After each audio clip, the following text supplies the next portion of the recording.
ప్రియులారా, మరి దేవుని కృపను బట్టి ఈ సాయంత్రం వేళ జూమ్ ద్వారా దేవుని వాక్యం వినే భాగ్యం ప్రభు మనకి ఇచ్చాడు. దేవుని స్తోత్రాలు చెల్లిస్తున్నాం.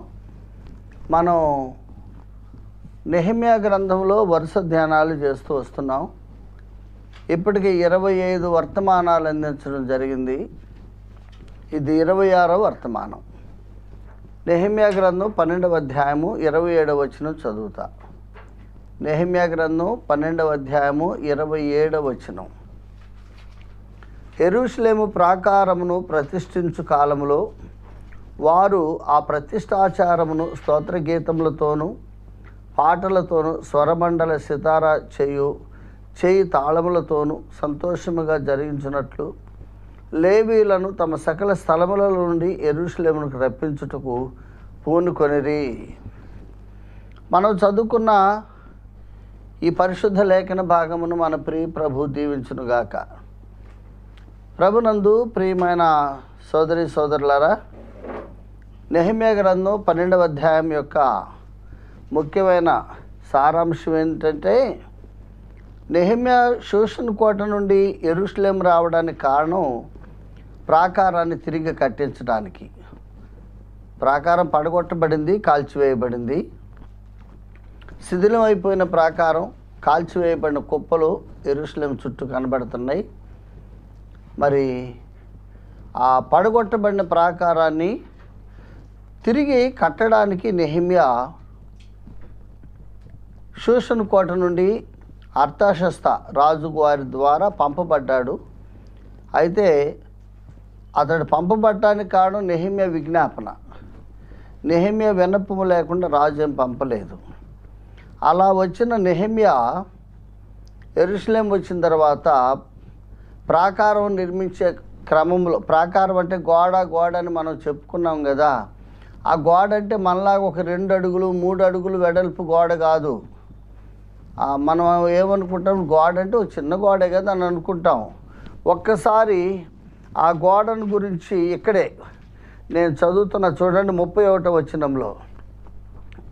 31వ వచనంలో, అటు తర్వాత నేను యూదుల ప్రధానులను ప్రాకారం మీదికి తోడుకొని వచ్చి, ప్రాకారం మీదికి యూదుల ప్రధానులు తోడుకొని వచ్చాడట నెహెమ్యా.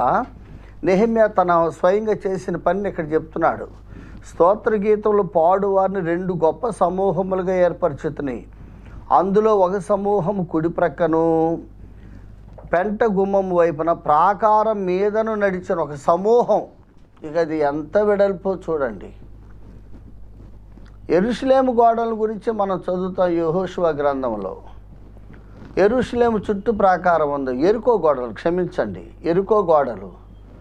ఆ ఎరుకో గోడల మీద 2 రథాలు ఒకదానికొకటి ఎదురుగా పరిగెత్తుతాయట. అంత వెడల్పు. ఆ రోజుల్లో మరి పట్టణానికి ప్రాకారమే ముఖ్యమైనటువంటి భద్రత అన్నమాట. అందుకే మనం నేర్చుకున్నాం, ప్రాకారము అంటే క్రొత్త నిబంధన భాషలో సిద్ధాంతములు, డాక్ట్రిన్స్. క్రొత్త నిబంధన సంఘానికి కూడా భద్రత ఏంటంటే న్యూ టెస్టిమెంట్ డాక్ట్రిన్సే. సిద్ధాంతం లేని సంఘం ప్రభుకి మహిమకరంగా ఉండదని మనం నేర్చుకున్నాం. అంశం ఇది కాదు, అవి మొదటి వర్తమానాల్లోనే దాని గురించి మనం ధ్యానించాం. కాబట్టి ఆ ప్రాకారాన్ని పూర్తి చేశాడు నెహెమ్యా. ప్రాకారాన్ని పూర్తి చేసిన తర్వాత ఇప్పుడు ప్రాకారాన్ని ప్రతిష్ఠ చేయబోతున్నాడు. చూసారా, పాత నిబంధన కాలంలో మందిరాన్ని ప్రతిష్ఠించారు, అది కరెక్టే. ఇక్కడ ప్రాకారాన్ని కూడా ప్రతిష్ఠించినట్లుగా మనం చూస్తున్నాం. ఆ ప్రాకారాన్ని ప్రతిష్ఠించే కాలంలో నెహెమ్యా మరి సంతోషంగా ఆ ప్రాకారాన్ని ప్రతిష్ఠించినట్లుగా మనం చూస్తున్నాం. ప్రియమైన దేవుని పిల్లలారా, ఈ 12వ అధ్యాయము 1వ వచనంలో మనం చూసినప్పుడు జెరుబ్బాబెలు అనే మనిషి కనబడుతున్నాడు. షయల్తీయేలు కుమారుడైన జెరుబ్బాబెలుతో కూడా వచ్చిన యాజకులు లేవీయులు వీరే. ఇక్కడ 12వ అధ్యాయంలో ఈ జెరుబ్బాబెలు ఎవరు, ఎప్పుడు వచ్చాడు? అక్కడ యాజకులు లేవీయుల లిస్ట్ ఇచ్చారు 23 వచనాల్లో. మొత్తం ఎవరు వీరు, ఎప్పుడు వచ్చారని చూస్తే ఒకసారి ఎజ్రా గ్రంథానికి రావాలి. ఎజ్రా గ్రంథము 1వ అధ్యాయంలో చూస్తే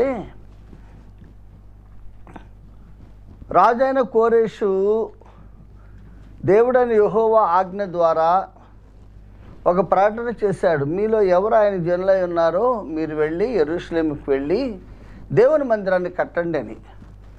అప్పుడు ఆ దేవుని మందిరాన్ని కట్టడానికి సుమారు ఒక 50,000 మంది యూదులు బబులోను నుండి బయలుదేరి యెరూషలేము వచ్చారు. ఆ వచ్చినప్పుడు వారి నాయకుడు జెరుబ్బాబెలు. అయితే ఇక్కడ జెరుబ్బాబెలు అనే పేరు లేదు. ఒకసారి చూడండి 8వ వచనం, ఎజ్రా 1:8. పారసీక దేశపు రాజైన కోరేషు తన ఖజానాదారుడైన మిత్రిదాతు ద్వారా వాటిని బయటికి తెప్పించి లెక్క చేయించి యూదులకు అధిపత్యకు షేష్బజ్జరు చేతికి అప్పగించెను. జెరుబ్బాబెలుకు ఉన్న మరొక పేరు షేష్బజ్జరు. ఈ షేష్బజ్జరు అనే పేరు మనకి మరొక స్థలంలో కూడా కనపడుద్ది. చూడండి 8వ వచనం, 3వ అధ్యాయము 8వ వచనం, లేక 5వ అధ్యాయము 16వ వచనం చూద్దాం. ఇక్కడ చాలా స్పష్టంగా ఉంది. కాబట్టి ఆ షేష్బజ్జరు వచ్చి యెరూషలేములో ఉండి దేవుని మందిర పునాదిని వేయించెను. కాబట్టి ఎజ్రా కాలం, అంటే ఎజ్రా కంటే ముందే కోరేషు ఆజ్ఞ ప్రకారం బబులోను నుండి యెరూషలేముకు వచ్చిన మొదటి గుంపు, రెండవ గుంపు ఏమో ఎజ్రా నాయకత్వంలో వచ్చారులేండి. మొదటి గుంపుకి నాయకుడు ఉన్న షేష్బజ్జరు, ఆయన పేరే జెరుబ్బాబెలు. యెరూషలేములో ఉండే ఆ దేవుని మందిరాన్ని పునాది వేయించిన వాడు షేష్బజ్జరు అని మనం చూస్తున్నాం. ఈ షేష్బజ్జరే మరి ఇక్కడ మనం చూస్తే జెరుబ్బాబెలు అంటాడు నెహెమ్యా 12:1. ఒకసారి దీనికి వివరణ కావాలంటే జకరియా గ్రంథానికి వెళ్ళాలి. వీళ్ళ సమకాలికులు అన్నమాట. జకరియా హగ్గై వీళ్ళంతా సమకాలికులు. జకరియా గ్రంథము 4వ అధ్యాయము 9వ వచనం చదువుతున్నా. నాకు ప్రత్యక్షమై యెహోవా వాక్కు మరలా నాకు ప్రత్యక్షమై ఇలా సెలవిచ్చాను, జెరుబ్బాబెలు చేతులు ఈ మందిరపు పునాది వేసి ఉన్నవి. చూసారా? కాబట్టి ఆ షేష్బజ్జరే జెరుబ్బాబెలు అని మనం నేర్చుకోవాలి. ఎందుకంటే మనకి ఈ జెరుబ్బాబెలు చేతులు ఆ మందిరానికి పునాది వేశారని సహజంగా చెప్తారు. కానీ ఇక్కడ ఏముంది, 5:16లో షేష్బజ్జరు యెరూషలేము మందిరానికి పునాది వేశాడని ఉంది. చదివేవాళ్ళు కొన్నిసార్లు వీళ్ళిద్దరు వేరు మనుషులైతే బైబిల్ తప్పు అనుకుంటారు. కాదు, జెరుబ్బాబెలుకే మరొక పేరు షేష్బజ్జర్ అని మనం నేర్చుకోవాలి. ఆయన నాయకత్వంలో 50,000 మంది వచ్చారు, పునాది వేశారు, మందిరాన్ని కట్టారు. మంచిది. ఇప్పుడు 27వ వచనంలో ఆ మందిరపు ప్రాకారం ఉందే, యెరూషలేము ప్రాకారం. మరి నెహెమ్యా కాలంలో ప్రాకారం కట్టబడింది. ఆ ప్రాకారాన్ని ప్రతిష్ఠించే విషయంలో మరి నెహెమ్యా చేస్తున్న పనిని మనం చూస్తున్నాం. కాబట్టి ఈ అధ్యాయానికి మనం ఒక చిన్న హెడ్డింగ్ పెట్టుకోవాలి, ప్రాకార ప్రతిష్టలో నెహెమ్యా. 12వ అధ్యాయానికి ఒక ముఖ్యమైన అంశం ఏంటంటే ప్రాకార ప్రతిష్టలో నెహెమ్యా అనే ఒక అంశాన్ని, ఒక హెడ్డింగ్ పెట్టుకొని మనం ఈ అధ్యాయాన్ని ధ్యానిస్తే కొన్ని సంగతులు మనకి దొరుకుతాయి. మొదటి వచనం నుండి 22-23 వచనాల వరకు వారి వంశావళి లేక ఈ గృహాలు, ఆ కుటుంబాలు, వారి పేర్లు, ఆ ప్రధానులు వారి పేర్లు వ్రాయబడ్డాయి. 24వ వచనం చూస్తే లేవీయుల కుటుంబ ప్రధానులైన హషబ్యాయు, షేరబ్యాయును, కద్మేయేలు కుమారుడైన యేషువును వారికి ఎదురు వరుసలో పాడు తమ బంధువులతో కూడా దైవజనుడైన దావీదు యొక్క ఆజ్ఞను బట్టి స్తుతిపాటలు పాడుటకు వంతుల చొప్పున నిర్ణయించబడిరి.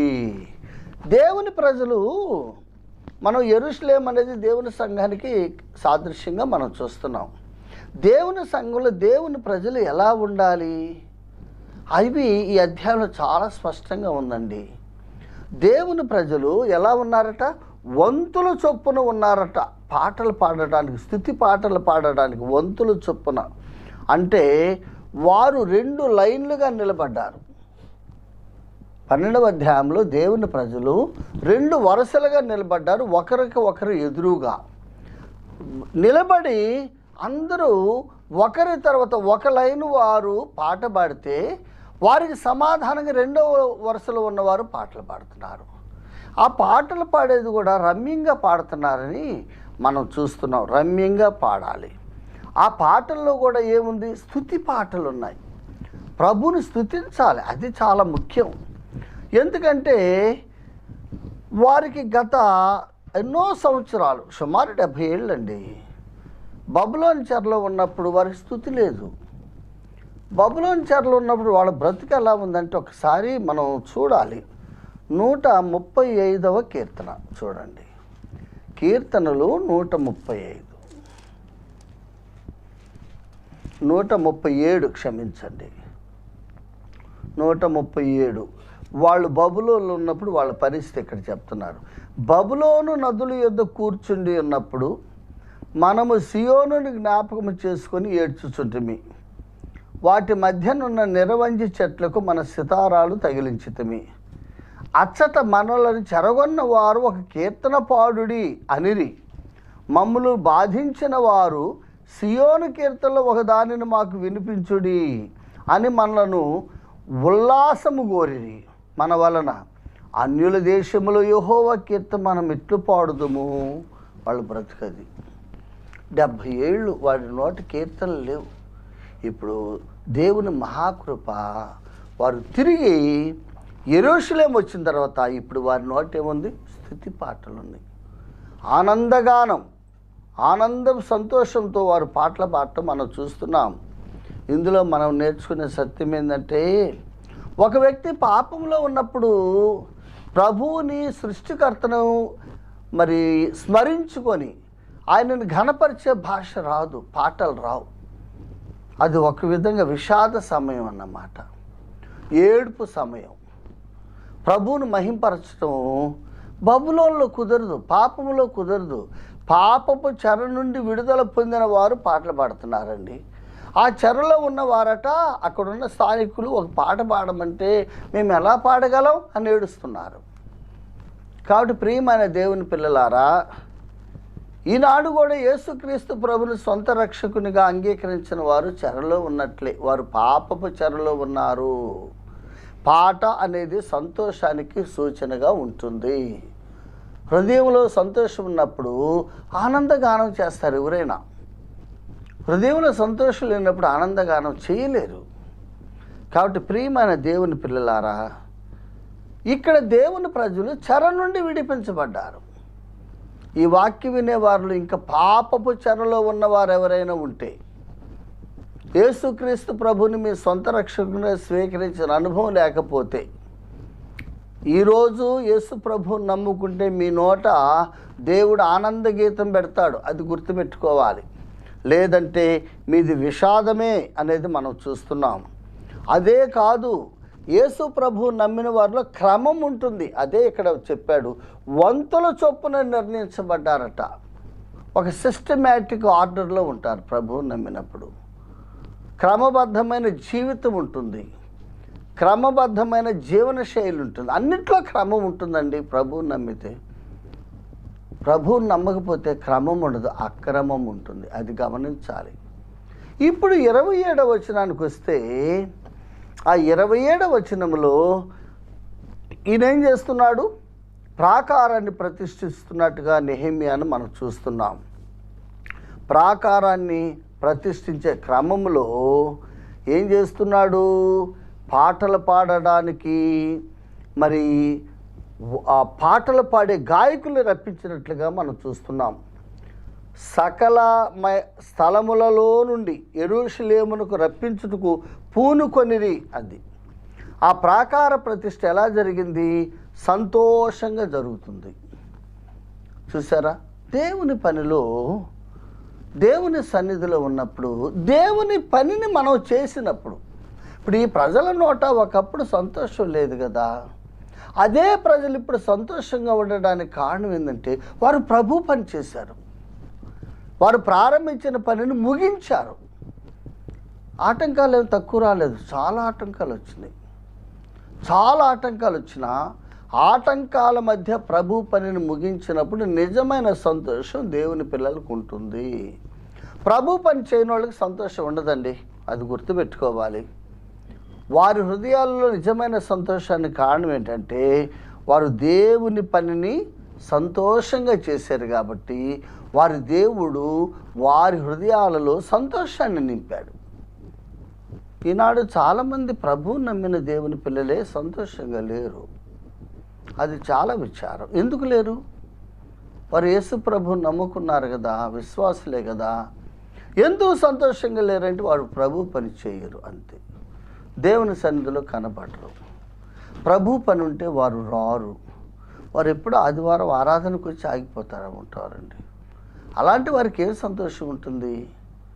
దేవుని పిల్లల సహవాసాన్ని కోరుకొని దేవుని ఇంటిలోకి ప్రవేశించి దేవుని పిల్లల సహవాసంలో సాగిపోయే వారికి ఉన్న ఆనందం కేవలం ఆదివారం వచ్చి ముఖం కనిపించే వాళ్ళకు ఉండదు. వారు విశ్వాసులైనా గమనించాలి. కాబట్టి ప్రభువుని నమ్మిన దేవుని పిల్లలు ఎక్కువగా దేవుని సన్నిధిలో గడపడానికి, తోటి విశ్వాసులతో సమయం గడపడానికి వినియోగించాలి, ఎదురు చూడాలి. అలాంటి సమయం దొరుకుతుందేమోనని ఆశించాలి. అప్పుడు ప్రభు నిజమైన సంతోషాన్ని కలిగిస్తాడని మనం ఇక్కడ నేర్చుకుంటున్నాం. 29వ వచనంలో చూస్తే ఇక్కడ చూడండి, మరియు గిల్గాలు యొక్క ఇంటిలో నుండి గబ యొక్కయు అజ్మావేతు యొక్కయు పొలములలో నుండి జనులు వచ్చిరి. ఏలయనగా యెరూషలేము చుట్టూను గాయకులు తమకు ఊళ్ళను కట్టుకొని ఉండిరి. పాటలు పాడేవాళ్ళు ఎక్కడున్నారండి? యెరూషలేముకు దూరంగా లేరు. Very close to Jerusalem, very close to Jerusalem. అది గుర్తుపెట్టుకోవాలి. ఎందుకు అంత సమీపంగా ఉన్నారు వారు? ఎందుకు? దేవుని మందిరం యెరూషలేంలో ఉంది, దేవుని మందిరం ఉంది కదా. కాబట్టి పాటలు పాడేవారు దేవుని మందిరానికి సమీపంగా ఉండాలి. ఎందుకంటే మందిరంలో వారిదే ముఖ్యమైన పని. ఏ కార్యక్రమం జరపాలన్న ముందే ఉంటాయి, ముందు వాక్యం ఉండదు, మొదట పాటలు. కాబట్టి పాటలు పాడేవారు మొదట మందిరానికి రావాలి, అది దాని అర్థం. యెరూషలేముకు సమీపంగా వారు ఇల్లు కట్టుకుంది ఎందుకంటే అందరికంటే ముందు మందిరానికి వాళ్ళు రావడానికి. కాబట్టి పాటలు నడిపించేవారు స్థానిక సంఘాలలో అందరికంటే ముందు రావాలి. వారు దేవునిని స్తుతిస్తారు. మనము కూడా దేవుని మందిరానికి సమీపంగా ఉండాలి. ఇక్కడ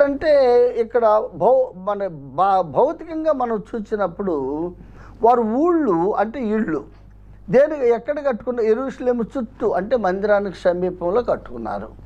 మరి మనం కూడా మన మందిరాలు, మన సంఘాలు ఉంటాయి కదండి, వాటి సమీపంగా మన అందరి ఇళ్ళు ఉండాలంటే సాధ్యమేనా? అది అసాధ్యం కదా. కొన్ని కిలోమీటర్ల దూరంలో ఉంటాయి కొంతమంది విశ్వాసుల ఇళ్ళు. మరి దీన్ని మనం ఎలా అన్వయించుకోవాలి? వారైతే వారి ఇళ్ళు దేవుని మందిరానికి సమీపంగా కట్టుకున్నారు. వారు దేవుని మందిరానికి ఎందుకు సమీపంగా కట్టుకున్నారంటే వారు ఎక్కువగా దేవుని మందిరంలో వారు పనిచేయటానికి, దేవుని మందిరానికి అందరికంటే ముందు రావడానికి సమీపంగా కట్టుకున్నారు. మరి ఈనాడు మనకున్న అనుకూలతల్లో దేవుని మందిరానికి సమీపంగా ఉండలేము. మరి మన గృహాలు చాలా దూరంగా ఉంటాయి. మరి ఇది భౌతికంగా అక్షరార్థంగా మనం అన్వయించుకోకూడదు. దీని అర్థం ఏమిటంటే మనము దేవుని మందిరానికి సమీపంగా ఉన్నాము అనే దానికి అర్థం ఏమిటంటే మనం దేవుని మందిరపు పనికి సమీపంగా ఉండాలి. మన గృహాలు ఎక్కడైనా ఉండాలి. మనకున్న అనుకూలతలను బట్టి దూరంగా ఉండొచ్చు మన గృహాలు, అది వేరు. కానీ దేవుని మందిరము యొక్క పని ఉన్నదే, ఆ పనికి మనం సమీపంగా ఉండాలి. ఆ పని అవసరత, మన అవసరత ఎప్పుడు వస్తే అప్పుడు మనకున్న ప్రాధాన్యత ఆ పనికి ఇవ్వాలి. వేరే పనులకు ప్రాధాన్యత ఇచ్చి దేవుని పనిని ప్రక్కన పెట్టేది కాదు. అలా ప్రక్కన పెట్టేది దేవుని మందిరానికి దూరంగా ఉన్నట్లు.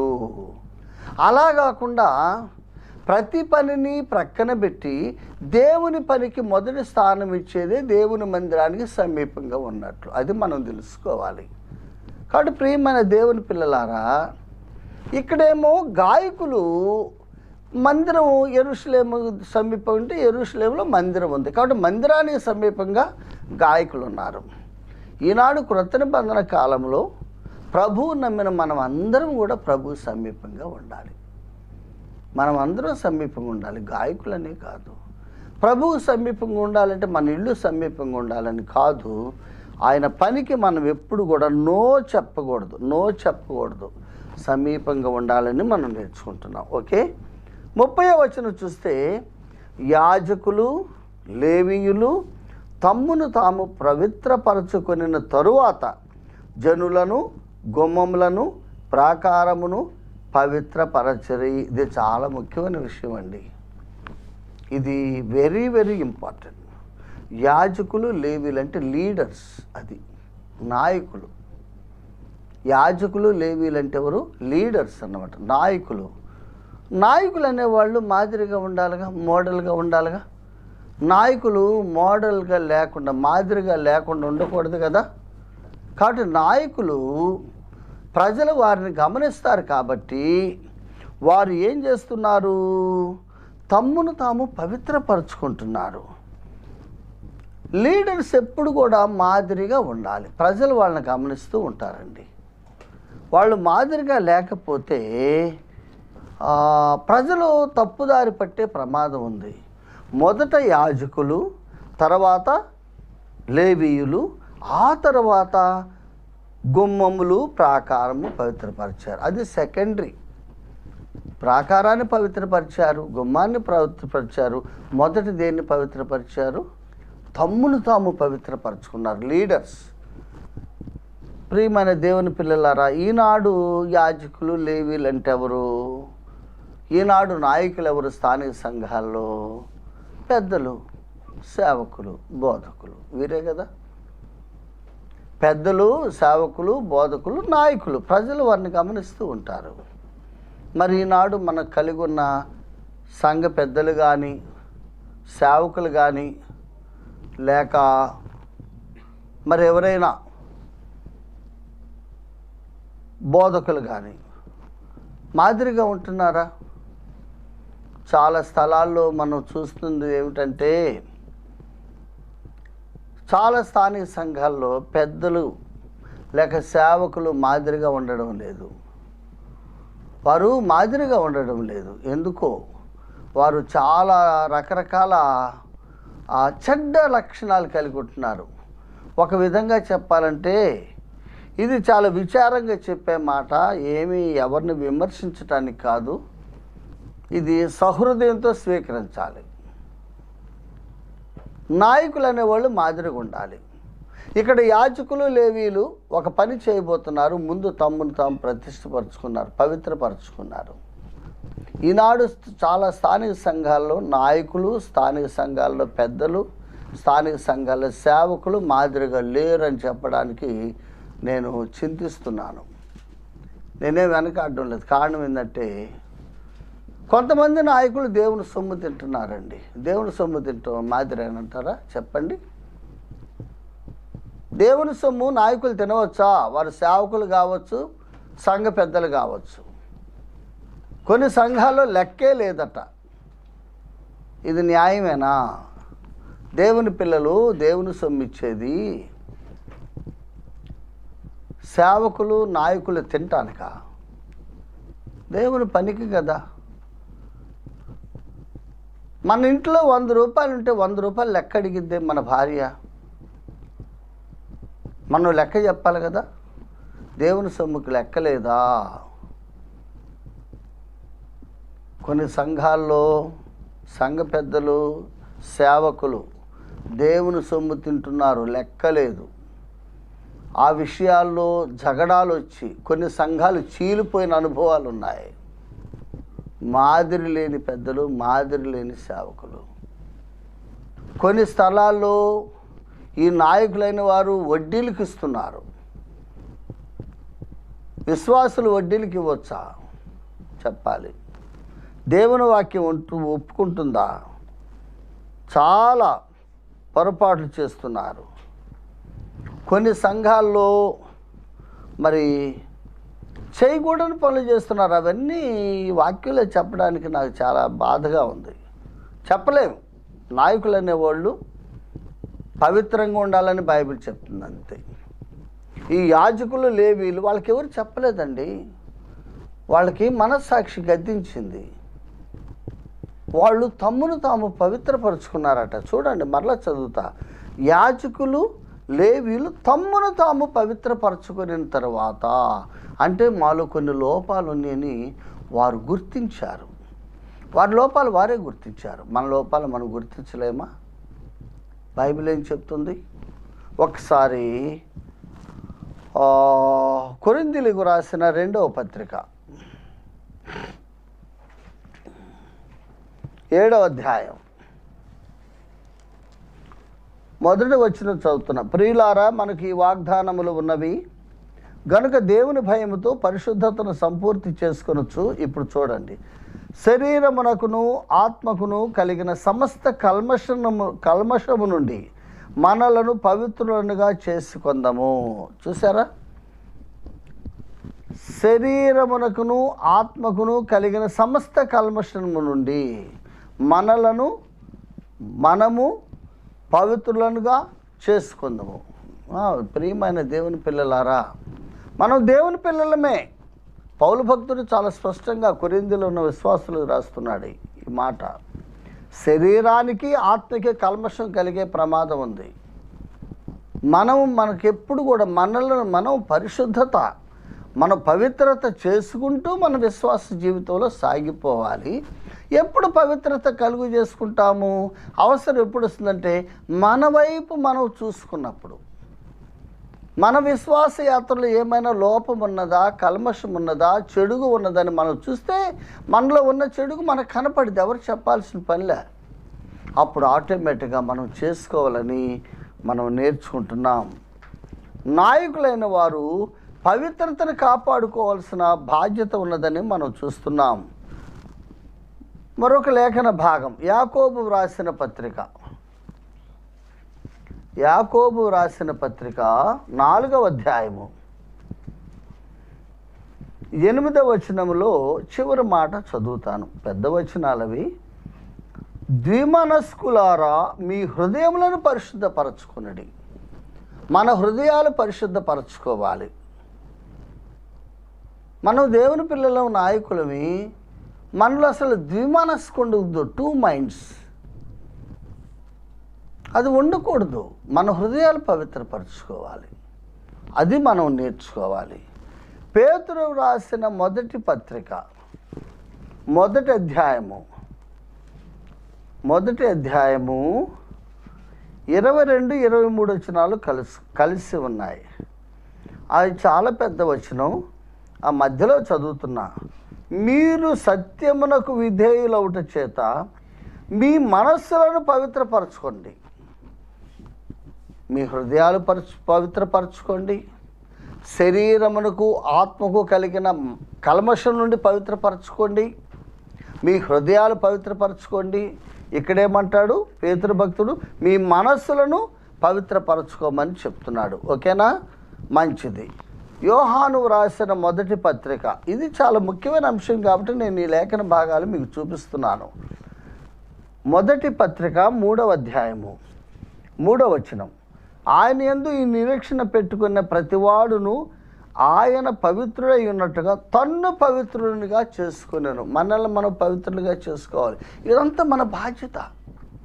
నెహెమ్యా గ్రంథంలో యాజకులు లేవీలకి ఎవరు చెప్పారంటే నెహెమ్యా చెప్పినట్టు ఏం లేదు. కానీ యాజకులు లేవీలు, ఇది మా బాధ్యత.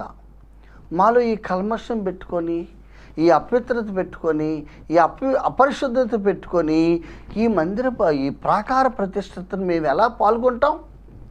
దేవుని పనిలో మేము ఎలాగో ప్రవేశిస్తాం? దేవుని పనిని మేము ఎలా చేస్తాం?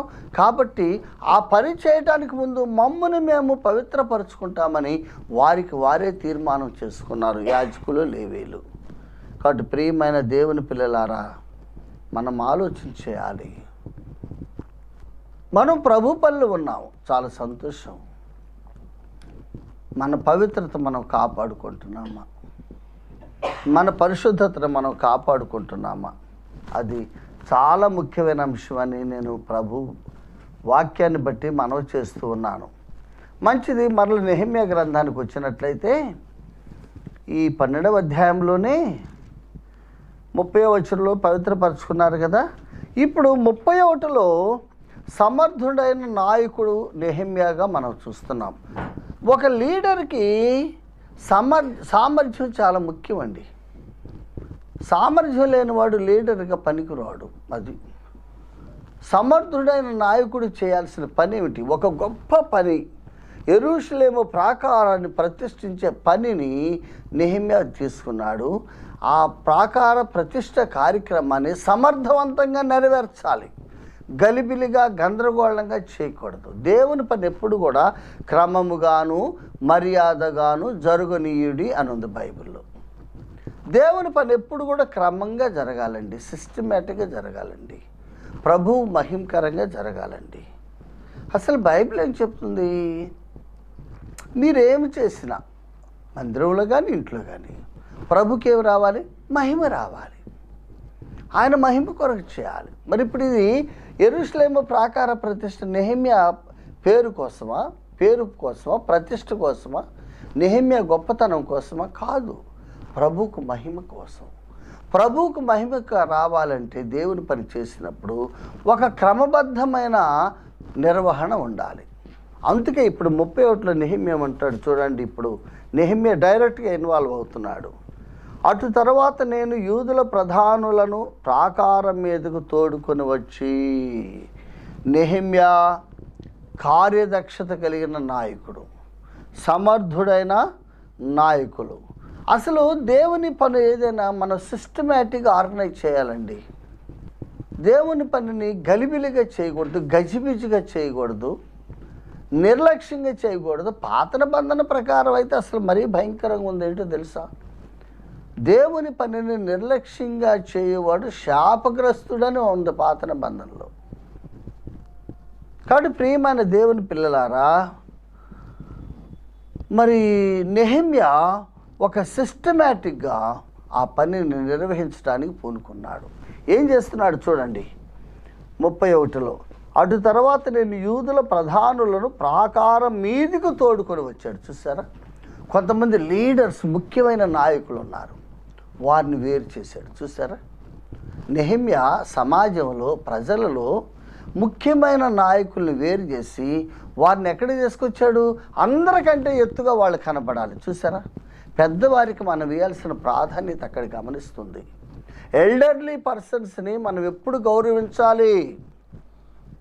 నెహెమ్యా చిన్న చూపు చూసేవాడు కాదు. వయసులో పెద్దవారు ఉంటారు, అనుభవంలో పెద్దవారు ఉంటారు. వారను నూతనంగా నమ్మిన వారు అందరూ ఒకటి కాదు. ప్రభు దృష్టి అందరూ ఒకటే, కానీ పెద్దవారికి స్థానం ఇవ్వాల్సిన బాధ్యత నెహెమ్యా చెప్తున్నాడు. వారిని ప్రాకారం మీద తీసుకొచ్చేటట్ట ఆ ప్రధానులకు అందరూ కనపడాలి, అందరూ వారిని చూడాలి. చూసినప్పుడు ఓహో వీరి ప్రధానులు అని గుర్తించాలి. చూసారా? నెహెమ్యా చేసిన ఒక మంచి పని. మన స్థానిక సంఘాల్లో కూడా పెద్దవారికి మనం ముఖ్యమైన స్థానాలు ఇవ్వాలి, వారిని గౌరవించాలి, అది గుర్తుపెట్టుకోవాలి. కాబట్టి పెద్దలను గౌరవిస్తున్న నెహెమ్యా, ఆయన గవర్నర్ అండి. అలా చేయకపోతే ఎవరు అడగరు అసలు. నెహెమ్యా ఎవరు? ఒక ఆర్డినరీ మ్యాన్ కాదు, ఆయన ఒక గవర్నర్. ఆయన ఎవరిని పిలవపోయినా ఎవరు పట్టించుకోరు. మమ్మల్ని పిలవలేదని ఆయన మీద ఎవరు అడగరు. ఆయన ఒక్కడే ప్రధానిగా ఉండి మిగతా వాళ్ళందరూ కిందే పెట్టవచ్చు. కానీ ఆయన ఏమంటున్నాడు తెలుసా? మీరందరూ పైకి వెళ్ళండి, మీరందరూ గోడ మీద ఉండాలి, ప్రాకారం మీద మీరందరూ ఉండాలి. అసలు సందర్భం ఏంటి? ప్రాకార ప్రతిష్ట. ప్రాకార ప్రతిష్టలో ముఖ్యులైన వారిని పైన పెట్టాడు గోడ మీద. అది చూడండి. యూదుల ప్రధానులను ప్రాకారం మీదకి తోడుకొని వచ్చాడు. ఓకేనా? మంచిది. ఆ తర్వాత ఏం చేశాడు? ఇక సామాన్య ప్రజలు ఉన్నారు కదా, వారిని స్తోత్ర గీతములు పాడు వారిని 2 గొప్ప సమూహములుగా చేశాడు. చూసారా? వాళ్ళు 2 గ్రూప్స్ చేశారు. అందరిని ఒక గుంపుగా, ఒక ముఠాగా, ఒక ఆర్డర్ లేని వ్యక్తులుగా, క్రమం లేని వ్యక్తులుగా, ఒక గుంపుగా రావడానికి అంగీకరించట్లా. మిగిలిన వాళ్ళందరినీ 2 గ్రూప్స్గా చేశాడు. సిస్టమేటిక్గా 2 గ్రూపులకు 2 నాయకులను ఏర్పాటు చేశాడు. అది ఎవరు ఆ ఇద్దరు నాయకులు? ఇప్పుడు చూడండి.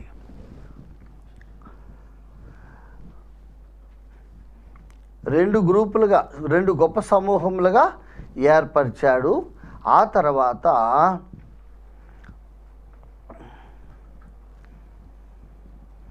తర్వాత చూసినట్లయితే 32 వచనంలో, వారి వెంబడి హోషేయు యూదుల ప్రధానులో సగం మంది వెళ్ళారు. తర్వాత 33 మరియు అజర్యాయు యజ్రాయు మెషుల్లామును యోదాయు బెన్యామీనును షెమయాయును ఇర్మియా అనువారును పోయిరి. ఒక గ్రూపుకు నాయకుడు యజ్రా. ఒక గ్రూపుకు నాయకుడు ఎవరు? యజ్రా. మనం ఇక్కడ చూస్తున్నాం. మరి మరొక గ్రూప్కి నాయకుడు ఎవరు? చూడండి 38 వచ్చిన చూడండి.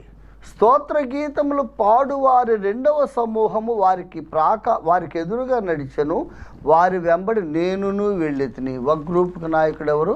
నెహెమ్యా.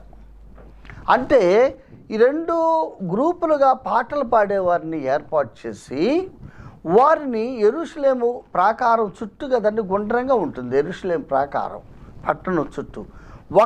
ఒక గ్రూపు ఒకవైపు నుంచి వెళ్ళాలి, మరొక గ్రూపు మరొక వైపు నుంచి వెళ్ళాలి.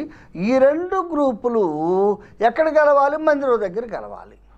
ఒక గ్రూప్కి యజ్రా నాయకుడు, మరొక గ్రూప్కి నెహెమ్యా నాయకుడు. గవర్నర్ ఏమో కింద నడుస్తున్నాడు, శాస్త్రి అయిన యజ్రా కింద నడుస్తున్నాడు. యూదుల ప్రధానులు ఎక్కడ నడిచారు? గోడ మీద. చూసారా ఎంత గౌరవించాడు. న్యాయంగా నెహెమ్యా గోడ మీద నడిచి అందరి కింద నడవాలి, ఆయన గవర్నర్ కదా. కాబట్టి పెద్దలను ఎంతగా గౌరవించాడో ఈ వచనాల్లో మనం చూస్తున్నాం. ఆ రెండు గుంపులు ఎదురెదురుగా వెళ్ళి కలుసుకున్నారు. అసలు అప్పుడు వాళ్ళకి ఎంత సంతోషం అండి. ప్రజలందరినీ ఇన్వాల్వ్ చేశాడు ఆ పనిలో, నాయకులు ఇన్వాల్వ్ చేశాడు ఆ పనిలో, లేవీలు ఇన్వాల్వ్ చేశాడు ఆ పనిలో, యాజకులను ఇన్వాల్వ్ చేశాడు ఆ పనిలో, యూదుల ప్రధానుని మరి అందులో ప్రవేశపెట్టాడు. వారందరూ కూడా గతంలో ఈ గోడ నిర్మాణంలో ప్రయాసపడిన వారు ఎవరు కూడా ఇళ్లలో ఉన్నవారు కాదు, అందరు గోడ నిర్మాణంలో ప్రయాసపడిన వారు. ఇప్పుడు వాళ్ళందరినీ ఎవరిని కూడా నిర్లక్ష్యంగా తిరస్కారంగా ప్రక్కన పెట్టాల. అందరినీ ఆ ప్రాకార ప్రతిష్ట ఒక విధంగా పండుగ రోజు, అది వారికి సంతోషం కలిగించే రోజు. ఆ రోజు అందరినీ అందులో కలిపాడు, ఎవరిని విడిచిపెట్టలా. వారికి ఎంత సంతోషం. మేము పడ్డ ప్రయాస వారు కళ్ళారా చూశారు. వాళ్ళు కట్టిన గోడ ఒకప్పుడు ఆ గోడ శిథిలమైపోయింది, కాల్చివేయబడింది, రాళ్ళు కుప్పలు ఉన్నాయి ఒకప్పుడు. ఇప్పుడు వాళ్ళు తమ చేతులతో కట్టిన గోడను వారే మరి ప్రతిష్ఠ చేస్తున్న ఆ సందర్భంలో వారందరూ పాల్గొనటం నిజంగా ఎంత సంతోషం. నెహెమ్యా ఎంత జ్ఞానం కలిగిన వాడో ఆలోచించేయండి. నాయకులైన వాళ్ళు జ్ఞానంగా ప్రవర్తించాలండి. ఈ దినాల్లో ప్రయాసపడిన వారిని కొంతమంది నాయకులు ప్రక్కన పెడుతున్నారు, అది పెద్ద ప్రాబ్లం. మనం ప్రక్కన పెట్టకూడదు, దేవుని పనిలో ప్రయాసపడ్డారు కొంతమంది. వారిని మనం గౌరవించాలి, ఘనపరచాలి, వారిని గుర్తించాలి. ప్రయాసపడిన వారిని గుర్తించకుండా, వారిని ఘనపరచకుండా, ప్రయాస పడని వారిని గుర్తించే రోజుల్లో మనం ఉన్నాం. ఇది మన దౌర్భాగ్యం. అందుకే చాలామంది ప్రభు పని చేయాలంటే ముందుకు రావటంలా. ఎందువల్ల? నెహెమ్యా లాంటి సమర్థత కలిగిన నాయకులు, మాదిరి నాయకులు, జ్ఞానం గల నాయకులు ఈనాడు సంఘాలకు అవసరం. నెహెమ్యా అందరిని కలుపుపోయే వ్యక్తి. ఇక్కడ ఒక్క విషయం మనం నేర్చుకోవాలి. నెహెమ్యా ప్రభు పనులు ఎంతమందిని కలుపుకొని పోతాడు? అందరినీ కలుపుకొని పోతాడు. ఎవరిని కూడా నిర్లక్ష్యంగా చిన్న చూపు చూడడని మనం నేర్చుకుంటున్నాం. అసలు ఈ ఉద్దేశం ఏంటి? ఈ పాటలు పాడటం ఇవన్నీ ఉద్దేశం ఏంటి? చూడండి 12వ అధ్యాయం కదా, 12వ అధ్యాయము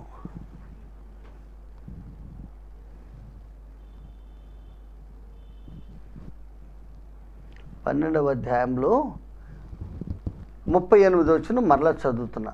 స్తోత్ర గీతములు పాడువారి రెండవ సమూహం. స్తోత్ర గీతం అంటే ఏమిటి?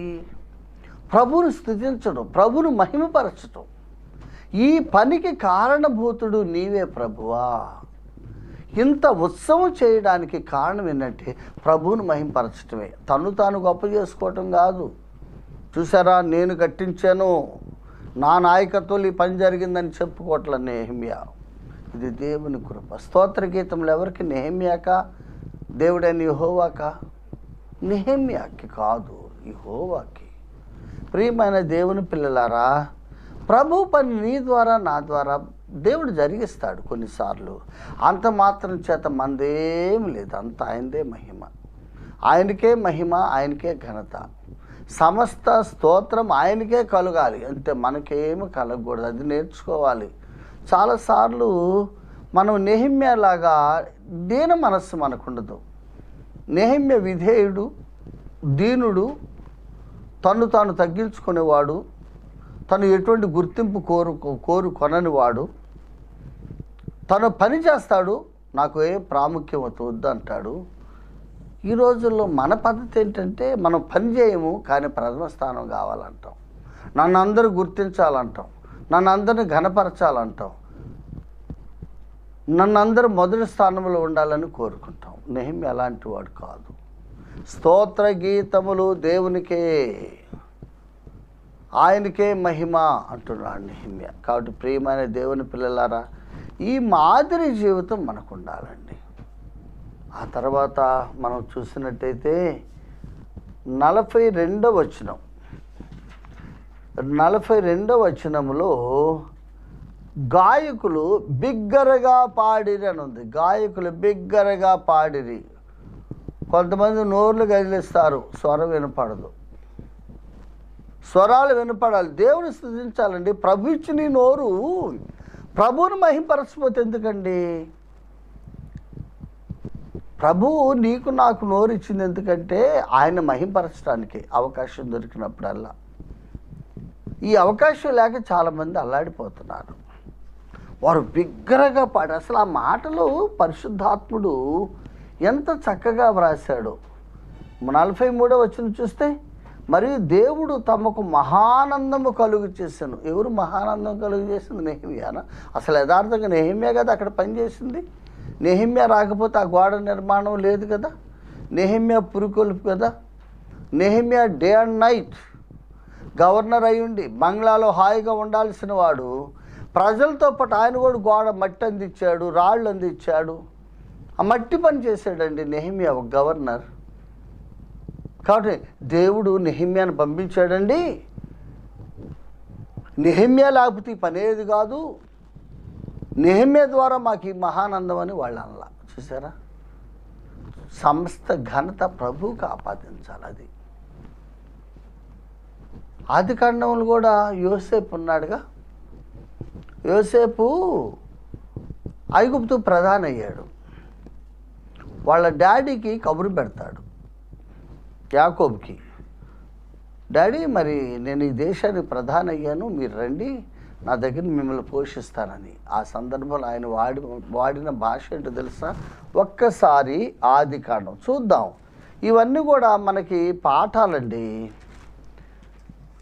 ఆదికాండము 45వ అధ్యాయము 8వ వచనం చదువుతున్నాను. కాబట్టి దేవుడే కానీ మీరు నన్ను ఎక్కడికి పంపలేదు అన్నలతో అంటున్నాడు. ఆయన నన్ను, ఆయన అంటే దేవుడు, ఆయన నన్ను, అసలు కల సమాధానం చెప్పడం వల్ల ఫరో ఈయనకి ఉద్యోగం ఇచ్చాడు, ప్రధాని ఉద్యోగం. కాబట్టి నేను కల సమాధానం చెప్పినందువల్ల నన్ను ప్రధానిగా ఫరో చెప్పాడని అనాలి. కానీ అంటాడు యోసేపు, ఆయన దేవుడు నన్ను ఫరోకు తండ్రిగాను అతని ఇంటి వారందరికీ ప్రభువుగాను ఐగుప్తు దేశం అంతటి మీద ఏలికగాను నియమించెను. దేవుడు. ఇక్కడ వీళ్ళేమన్నారు? దేవుడు మాకు మహా సంతోషం కలిగించాడు, మహా ఆనందం. మరొక మాట కూడా మనం చూద్దామండి. దానియేలు గ్రంథం తీయండి. దానియేలు గ్రంథం 3వ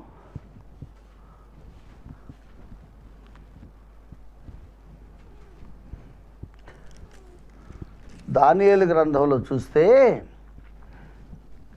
దానియేలు రాజుతో చెప్పిన మాట మనం చూస్తాం. చూడండి,